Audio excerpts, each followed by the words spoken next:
బాబా మన భజనకు పరవశించి తప్పక అనుగ్రహిస్తారు.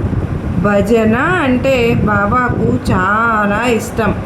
భజన చేసేటప్పుడు మనిషి మనసు, చెవులు, కన్నులు ఏకీకృతమవుతాయి.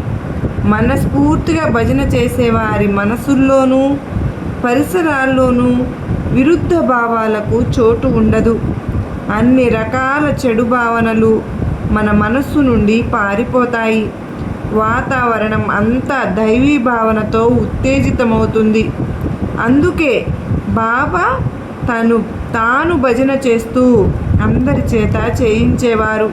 ఇలాంటి భజనలో భక్తితో అందరూ పాల్గొనాలి. ఇలాంటి భజన సమూహాల వలన భక్తి, శ్రద్ధ, తద్వారా సచ్చీలం, సేవాభావం వృద్ధి చెందుతాయి.